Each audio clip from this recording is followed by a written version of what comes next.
And a very good evening, everybody. I'm John Cole. Lady Tetons rallied for a great comeback win over Lake Region last night for their first Mondac Conference win of the season. They were trying to make it 2 against Power Science, who already own 3 Mondac Conference wins. Let's take a look at some highlights. Early cat serving. Watch Tristan Barta make a great play, does the Canadian. Good to have sophomore experience. Circles Alexis Moline, just a freshman, but she's going to hammer a bullet serve there. Cats can't handle it. Here comes Science. Maya Boomsma is going to get up, show us her athletic skill, and she finds a hole in the defense. And how about this? Classic example of college volleyball.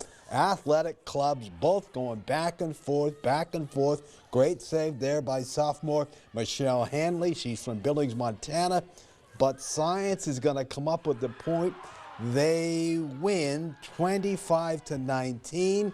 And also on hand, members of the Trenton girls volleyball team cheering on former teammate J.C. Turcotte. So yes, Science came to Williston and won, but a very good effort from the Lady Tetons.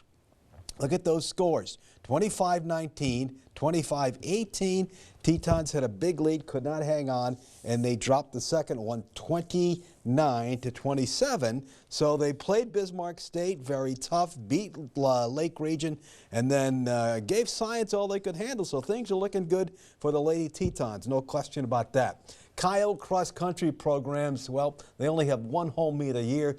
This year, the event will have a new name, and the young man who has guided the Coyote boys to 3 state titles fills us in.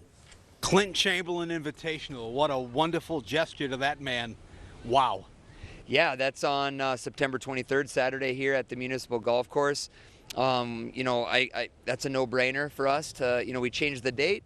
So we figured let's change the name of the meet to credit a Hall of Famer. And, I like to say he's Hall of Fame in anything he coaches. Has to, track and field. He's a Coyote legend. He's North Dakota Coaches Association. He's cross country Hall of Fame. He's Moorhead Hall of Fame. You name it. So I wouldn't be where I am without him. I know a lot more about running and coaching and just being a man and hard work because of him. I mean, absolutely, it's a no-brainer to me.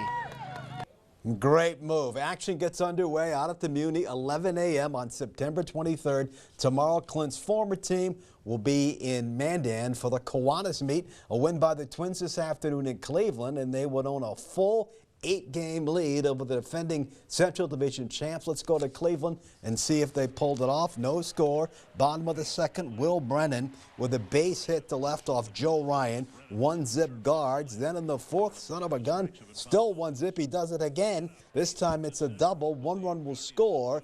So the Twins fall 2-1. So the lead now is 6. The lead now is 6. Andrew Stevertson, a backup outfielder for the Twins, knocked in the lone Twins run. So a 6-game lead. They are off Thursday, and they welcome one of the worst teams in baseball, surprisingly enough, the New York Mets, to Target Field. Of course, they spent a lot of money in the offseason, and then when things didn't go well, Mr. Cohen dumped all their big talent pitching. So anyway, Cleveland wins 2-1, though a good series, 2 out of 3. Football, Coyotes fell to longtime rival Dickinson on Friday in the Queen City. Final was 26-6. Midgets were ready for them.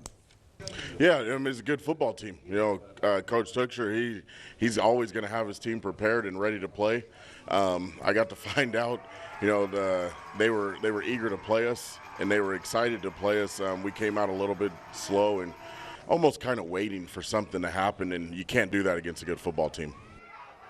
All right, Friday, his club on the road against Bismarck St. Mary's. Both teams looking for their first win of the 2023 campaign. The Bison pounded Eastern Washington on Saturday in their opener, and with the history of the program, they know they're going to get everybody's best shot every week, like the Maine Black Bears on Saturday in Fargo.